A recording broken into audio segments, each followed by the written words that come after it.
This is my student support system. Keep watching, keep learning. Hello, good morning. आज की child health की class में आप सबका स्वागत है। आज हम स्टडी करेंगे एक बहुत ही महत्वपूर्ण विषय के बारे में और वो है ग्रोथ एंड डेवलपमेंट, बच्चों में वृद्धि एवं विकास। ये लेक्चर आप हिंदी में देख रहे हैं। यदि आप इंग्लिश में स्टडी करना चाहते हैं तो आई बटन पे क्लिक कर सकते हैं, वहां पर लिंक मिल जाएगा इंग्लिश लेक्चर का, या आप डायरेक्ट चैनल को विजिट करके भी इस वीडियो को इंग्लिश में देख सकते हैं। तो ग्रोथ एंड डेवलपमेंट या वृद्धि एवं विकास को हम कैसे परिभाषित करेंगे, कैसे समझेंगे?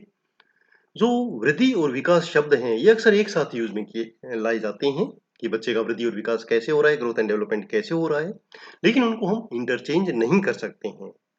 ग्रोथ का मतलब ग्रोथ है, डेवलपमेंट का मतलब डेवलपमेंट है। तो ये कैसे है वो हम अभी इसमें स्टडी करेंगे। एक्चुअली ग्रोथ एंड डेवलपमेंट अलग अलग मात्राएं हैं, जो अलग अलग एस्पेक्ट हैं, जो मात्रा और गुणवत्ता को बताते हैं।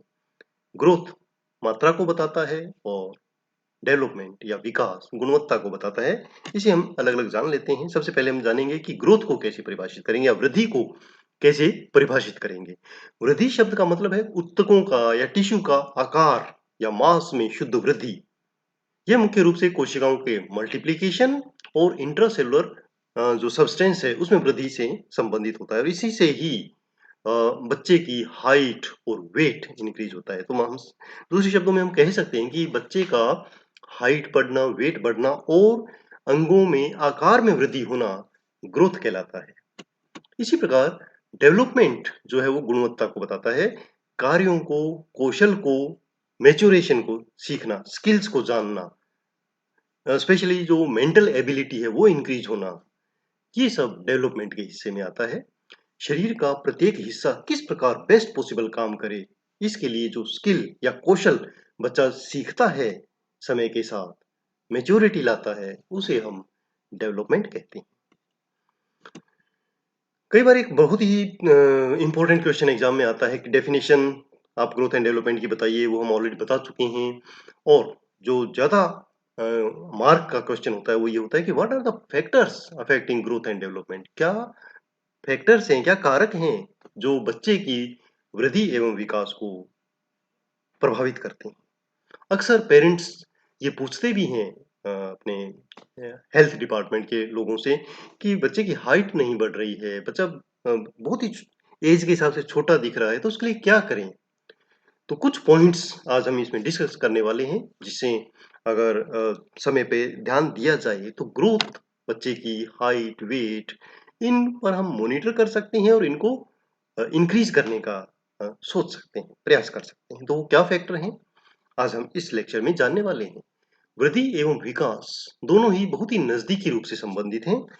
एक कोई भी कारक जो वृद्धि को प्रभावित करता है वो विकास को भी प्रभावित करता है। तो हम जो भी फैक्टर्स डिस्कस करेंगे वो दोनों के लिए कॉमन काउंट होंगे। तो हम बहुत सारे फैक्टर्स हैं जो बच्चे की वृद्धि एवं विकास को प्रभावित करते हैं। अब आज के इस लेक्चर में हम अब एक एक करके इनको स्टडी करेंगे। सबसे पहले जानते हैं जेनेटिक फैक्टर्स या आनुवंशिक कारक। उस पर वैसे हमारा कोई कंट्रोल नहीं है, क्योंकि जो जीन्स में है, पेरेंट्स के, माता पिता में, वो बच्चों में ट्रांसफर हो रहा है। तो वो तो जो है वो है, बट हमें पता होना चाहिए कि वो आएगा। ठीक है ना। तो जैसे टॉल पेरेंट्स हैं तो उनके बच्चे भी टॉल होंगे, लंबे होंगे। स्पेशली अगर हम जो सिर का आकार देखें तो वो तो पेरेंट्स से बहुत ही ज्यादा मिलता है बजाय हाथ और पैर के। ठीक है। तो ये आनुवंशिक फैक्टर हो गया। इसी प्रकार कुछ ऐसे विशिष्ट जीन्स में जो क्रोमोसोम्स हैं उनमें कुछ अटैच्ड डिजीजेज होती हैं। अगर वो हैं तो वो भी बच्चे में आएंगी और वो उसके ग्रोथ को प्रभावित कर सकती हैं। एग्जाम्पल हम इसमें देखते हैं कि अगर टर्नर सिंड्रोम या डाउन सिंड्रोम जैसे क्रोमोसोमल दोष हैं तो वो ग्रोथ रिटार्डेशन का एक बड़ा कारण बनेंगे। तो ये तो जांच करवाने पर पता लग सकता है डिलीवरी के बाद। कई बार डिलीवरी से पहले भी अल्ट्रासाउंड वगैरह करवाते हैं, बहुत सारी टेक्निक्स हैं। तो मैं तो ये कहूंगा कि जब अगर आपको अ, समझना है, इसके बारे में पूरा जानना है और बच्चे की ग्रोथ एंड डेवलपमेंट को अच्छा रखना है, तो प्रेगनेंसी जब आप प्लान कर रहे हैं तभी से आप डॉक्टर के संपर्क में रहें, उनकी सलाह माने, तो बहुत ही अच्छे तरीके से ग्रोथ एंड डेवलपमेंट आपका बच्चा करने वाला है। तो ये सलाह हम दे सकते हैं ड्यूरिंग हेल्थ एजुकेशन। इसके अलावा जो आनुवंशिक कारक हैं वो विकास की प्रक्रिया को भी, कौशल सीखने की प्रक्रिया को भी बच्चे को प्रभावित करते हैं। ज़्यादातर हम देखते हैं कि जो माता-पिता की बुद्धिमत्ता है, उसी के आधार पर ही बच्चे का आईक्यू इंक्रीज़ होता है। इसके अलावा कुछ विकासात्मक पैटर्न जो माता-पिता के पैटर्न हैं, जैसे बोलने का तरीका, स्पीच, साउंड, वॉल्यूम, वो सब भी पेरेंट्स से बच्चे में शिफ्ट होते हैं। उसके बाद इम्पोर्टेंट फैक्टर आता है हार्मोनल फैक्टर। इसमें भी हमारा कोई ज़्यादा कंट्रोल नहीं होता है, क्योंकि बच्चे के जो हार्मोन्स हैं, भ्रूण में 12वें सप्ताह से भी ही शुरुआत वो सीक्रेट होने लग जाते हैं, मेनली थायरोक्सिन हार्मोन, जो भ्रूण में ऊतकों की वृद्धि एवं उनको डिफरेंशिएशन में नियंत्रित करने में मदद करता है। थायरोक्सिन भी और इंसुलिन भी सीक्रेट होता है, वो भी ग्रोथ के लिए बहुत ही महत्वपूर्ण भूमिका निभाता है बच्चे के भ्रूण अवस्था के दौरान, ड्यूरिंग प्रेगनेंसी। इसी प्रकार ग्लूकोकॉर्टिकॉइड्स भी एक महत्वपूर्ण भूमिका निभाते हैं, मुख्य रूप से प्रेगनेंसी के एंड की ओर, जब जो लीवर है, फेफड़े हैं और जो जीआईटी हमारी ट्रैक्ट है, उनका जो मैच्योरेशन हो रहा होता है, उसमें इनकी बहुत ही महत्वपूर्ण भूमिका होती है। उसके बाद आता है सेक्स ऑफ द फीटस, कि मेल है या फीमेल है। लड़कियों में वैसे जो एडोलेसेंस अवस्था होती है, युवावस्था होती है, वो तेजी से एकदम ग्रो करती है, बट फाइनल जो स्टेज मानी जाती है मैच्योरिटी की, उसमें जो आकार या ग्रोथ एंड डेवलपमेंट है, स्पेशली ग्रोथ, वो लड़कों में ज्यादा देखा गया है। तो ये अभी तक के जो 3 फैक्टर्स थी, उन पे हमारा नॉर्मली नियंत्रण नहीं होता है, बट आगे के फैक्टर्स को हम निर्धारित कर सकते हैं, ग्रोथ एंड डेवलपमेंट में उसकी भूमिका को बढ़ा सकते हैं। जैसे न्यूट्रिशन, पोषण एक बहुत ही महत्वपूर्ण कारक है बच्चे की वृद्धि एवं विकास के लिए। जो प्रोटीन एनर्जी माल न्यूट्रिशन या पीईएम होता है, प्रोटीन ऊर्जा कुपोषण या रक्त अल्पता मतलब एनीमिया और किसी विटामिन की कमी, ये सब बच्चे की ग्रोथ को प्रभावित करते हैं, ग्रोथ एंड डेवलपमेंट कम हो जाता है। तो ये ध्यान रखना है कि बच्चे को बैलेंस डाइट मिले। इसके लिए भी आप न्यूट्रिशनिस्ट और चाइल्ड हेल्थ जो स्पेशलिस्ट हैं उनसे डिस्कस कर सकते हैं। Calcium, iron, zinc, iodine, vitamin A और डी, ये ऐसे न्यूट्रिएंट हैं जो ग्रोथ एंड डेवलपमेंट के साथ बिल्कुल निकटता से जुड़े हुए हैं। बहुत ही ज़्यादा प्रभाव उसका इन मिनरल्स का और विटामिन्स का बच्चे की ग्रोथ पर पड़ता है, और यदि ये कम होंगे तो जो बच्चे का ग्रोथ एंड डेवलपमेंट है वो प्रतिकूल रहेगा, कम होगा। इसी प्रकार मैटरनल फैक्टर्स, मदर से जुड़े हुए मातृ कारक जिनको हम बोलते हैं, जब गर्भधारण शुरू होता है, गर्भधारण के समय या इवन गर्भावस्था के दौरान, पूरे प्रेगनेंसी पीरियड के दौरान माँ का स्वास्थ्य कैसा है और माँ का बचपन में एक गर्ल चाइल्ड का जो डेवलपमेंट था वो कैसा रहा, इवन उसका भी प्रभाव बच्चे के ग्रोथ एंड डेवलपमेंट पर पड़ता है। प्रेगनेंसी के दौरान उसका न्यूट्रिशन कैसा है मदर का, ये सब भ्रूण के आकार, साइज, ग्रोथ एंड डेवलपमेंट को बहुत ही महत्वपूर्ण विधि से, महत्वपूर्ण तरीके से प्रभावित करते हैं। आगे हम देखते हैं कि जब कुछ मदर के कारक ही हैं, जैसे मान लो किशोरावस्था की गर्भावस्था, मतलब कम एज में प्रेगनेंसी हो या बहुत ही ज़्यादा एज में प्रेगनेंसी हो, या बार-बार अभी हाल ही में प्रेगनेंसी हुई, फिर से प्रेगनेंसी हो गई, बार-बार प्रेगनेंसी हो, हाई पैरिटी हो, ज़्यादा बच्चे वो पैदा कर रही हों, या गर्भावस्था के दौरान एनीमिया हो, ऐसे कुछ विकार बच्चे की ग्रोथ एंड डेवलपमेंट को प्रभावित कर सकते हैं। उनका जो ग्रोथ है वो प्रॉपर नहीं हो पाएगा। इसी प्रकार कुछ इन्फेक्शंस, संक्रमण हैं जो बच्चे की ग्रोथ एंड डेवलपमेंट को प्रभावित कर सकते हैं। खराब वृद्धि या कम वृद्धि, कम ग्रोथ के लिए जो सबसे बड़ा योगदान है वो संक्रमणों का माना जाता है। यदि डायरिया या रेस्पिरेटरी इन्फेक्शंस ये बार-बार हो रहे हैं, तो बच्चे का जो ग्रोथ है वो कम होगी, हाइट, वेट कम रह जाएंगे। तो इसके ऊपर ध्यान दिया जाना चाहिए। इसके अलावा केमिकल एजेंट्स, जैसे कुछ मेडिसिन्स ऐसी हैं, कई बार एंड्रोजेनिक हार्मोन शुरू में तो स्केलेटल ग्रोथ को प्रभावित करते हैं, बढ़ाते हैं, तो कई लोग उसको ले लेते हैं, बट उसमें ये ध्यान रखना चाहिए कि वो जो एंड्रोजेनिक हार्मोन्स हैं वो जो एपिफाइसिस है उसको जल्दी क्लोज कर देते हैं, यानी कि जो बोन के एंड्स हैं वो जल्दी मैच्योर हो जाएंगे और आगे हाइट नहीं बढ़ पाएगी। तो इन चीजों से बचना चाहिए। उसके बाद आता है सोशियो इकोनॉमिक फैक्टर्स, सामाजिक या आर्थिक कारक।